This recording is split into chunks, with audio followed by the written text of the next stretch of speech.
Guys, your average music enjoyer, Stephen Lynn, is also an enjoyer of literature. As you can tell from this channel, as I started doing book reviews, dipped my toe into BookTube.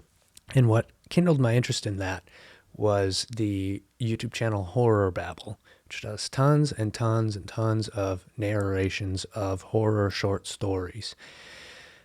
And coincidentally, Spotify just started offering audiobooks as well. And I just saw this last night. I was looking at their model. Apparently, the audiobooks are restricted to Spotify premium users, which I am and have been for a very long time. But they're also limited to 15 hours a month, I believe, of audiobook listening.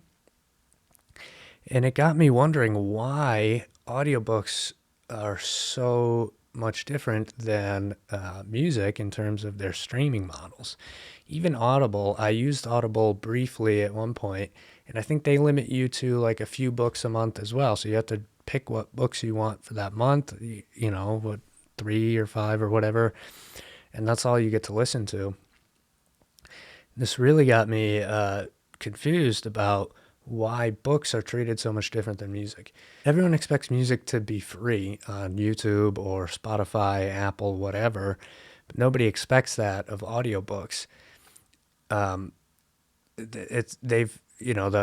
literature publishing industry has taken a completely different approach to how they allow this streaming of their products.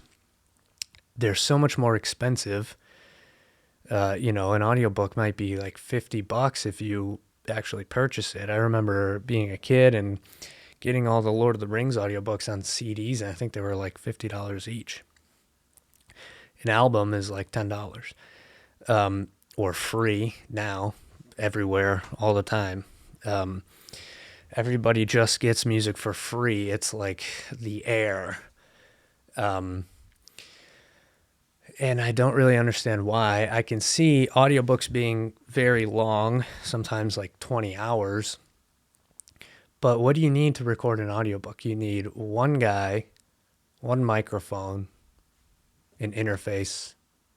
That's it. And time. Time is the real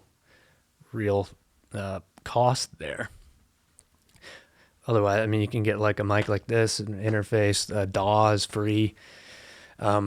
That's all that you need compared to making an album. Like, what do you need to record a rock band? You need tens to hundreds of thousands of dollars in gear alone.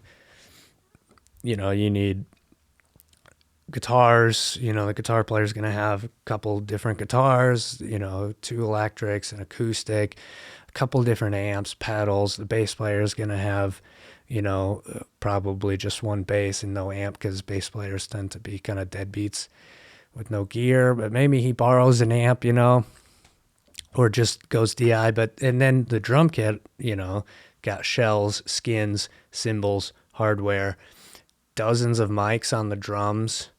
You need dozens of mics to record a rock band, plus all the cables and stands, preamps, interface, monitor, speakers, computer, DAW, plugins, so much gear, plus a dedicated space. You need a recording studio where you can play loud music and it sounds okay. An audiobook you can just record in your closet.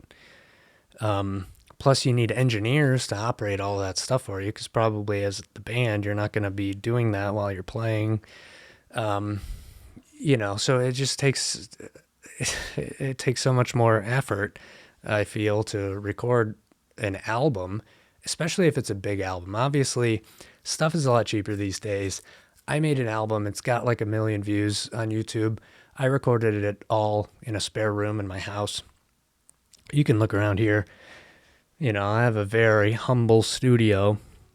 I still have thousands and thousands of dollars worth of gear, and it took me a long time to make it. I did everything myself. If I had spent money and hired a professional engineer, a mixer, whatever, it would have been way better. I'm going to be the first person to say that my album doesn't actually sound that good, because I did it all myself. for free, essentially. To make a big album like you're going to hear on the radio, you need thousands and thousands and thousands of dollars. So they'll still, a record company might spend $100,000 making an album, and then it's basically free for everyone to listen to. Whereas an audiobook, it takes a long time, but you're just sitting there reading. It's not a big operation to record an audiobook, and yet that's going to cost you $50 or be extremely limited in how you can listen to it. And another thing is anyone can record themselves playing a song, a cover song, and upload that on YouTube, and it won't get taken down. It'll just, like, the copyright will just go to whoever wrote the song, whoever owns the writer's share of that. But if you make a new recording of it, you own the recording. You just don't own the intellectual property of the composition or the lyrics. But that's not true of a book. I can't just sit here and record myself reading a novel and put it on YouTube unless it's in the public domain, because it'll get taken down. And I don't really understand why that is. People record songs inspired by books. Like, I remember reading a story about Iron Maiden, their song "To Tame a Land." That song's about Dune. They wanted to call the song Dune, and they called up Frank Herbert and were like, "Can we name our song Dune?" And he said no. Now, Frank Herbert does not own the word Dune. I don't understand how he would have any authority or input on that whatsoever, especially considering the lyrics of the songs themselves actually reference words that Frank Herbert did make up, like Gom Jabbar or Caladan. Those are in the song lyrics, and that's not an issue, apparently. And people record covers, they make recorded versions of the songs in Tolkien's books, Lord of the Rings, The Hobbit. There's tons of songs in there. People record themselves singing them, usually with like an original melody that they wrote. And they can put that up on YouTube, Spotify, whatever. There's no issue. Now that makes me wonder, if I just sang all of the Lord of the Rings, I just opened up the Fellowship of the Ring, started singing, just sang all the words, uploaded the whole thing as a cover song, would that get taken down? I don't know. These questions, I have several books back there about music law and publishing, but I don't think I'm going to find the answers to these questions in there.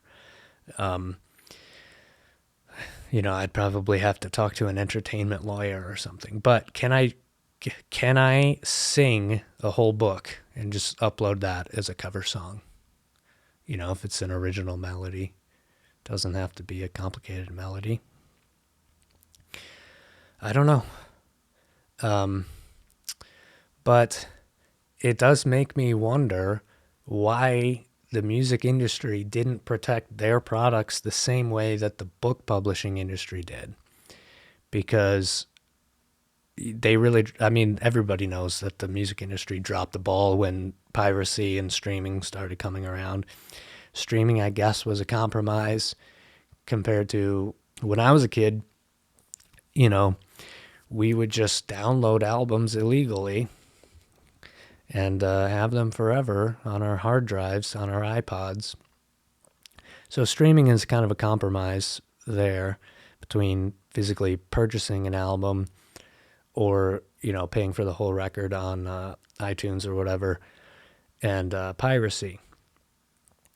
But can you imagine a world where like streaming services for music were set up the same way as they are for audiobooks? Like, you only get 15 albums a month to listen to. You have to choose which ones you want. Once you pick it, you don't get to unpick it, so you're stuck with it. I think that would be really interesting, actually. I think that would be a better model. First of all, artists would make more money for what actually gets listened to.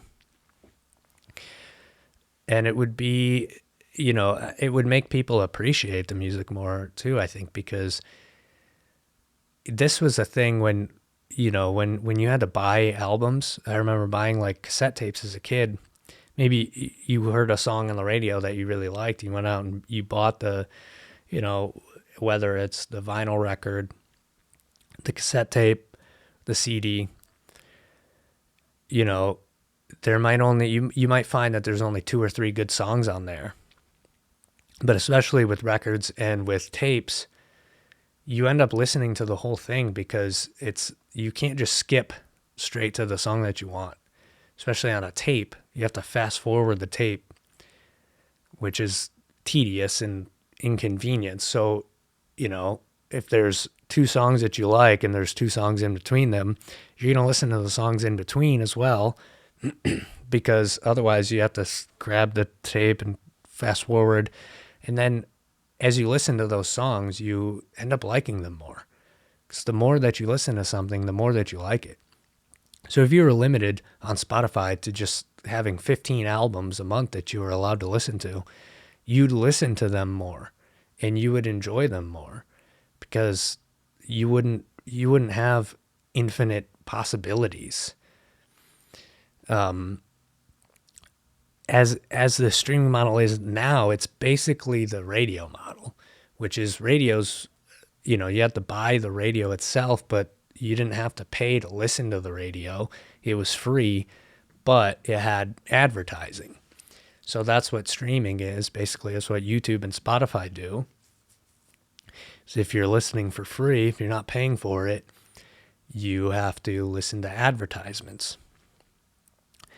And the book industry just took it a completely different model. They invented a whole new model. They said, here, you get a couple of books a month. You can listen to them as much as you want, but that's all that you get for the month. I think that's a much more interesting model, and I kind of wish that the music industry had done that.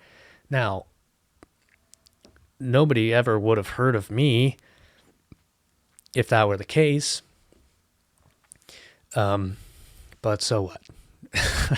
Whatever.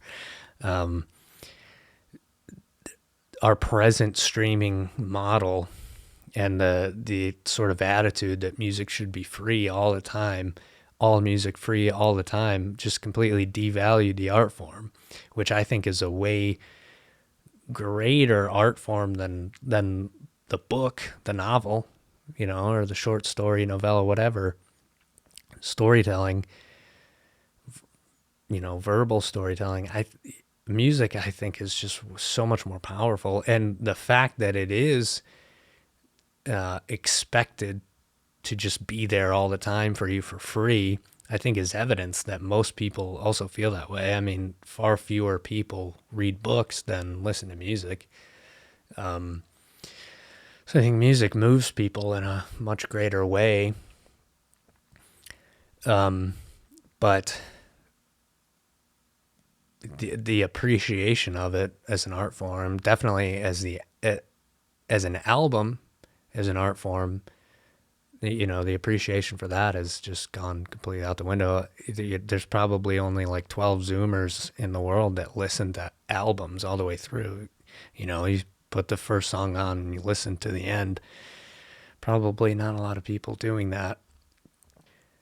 I can predict that somebody is going to be like, oh, well, it takes an author years and years to write a book, which is true in some cases, and it's different for every author. On one hand, you have Brandon Sanderson, and on the other end of the spectrum, you have George R.R. Martin.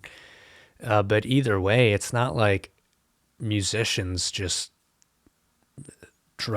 the songs just drop out of the sky to them. It takes musicians years to write the songs too that end up on an album. I mean, for most artists, it's going to take several years to write enough songs to make an album. That's why there's usually a couple years in between releases, sometimes several years.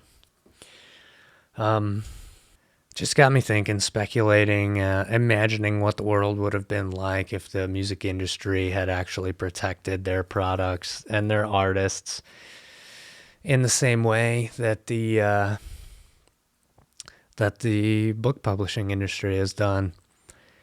Especially now that they're converging, because Spotify is now offering audiobooks, and it's so much different, so much more different than the way that they present music to you. So anyway, yeah, let me know what you think. I'm confused. If anybody understands copyright and why book copyright is so much different than music copyright, let me know about that too, because I don't really understand it. Even though I've read quite a bit about music copyright publishing and royalties and all of that. Yeah, I don't get why books are so much different, why they're treated so much different. Anyway, hope you enjoyed it.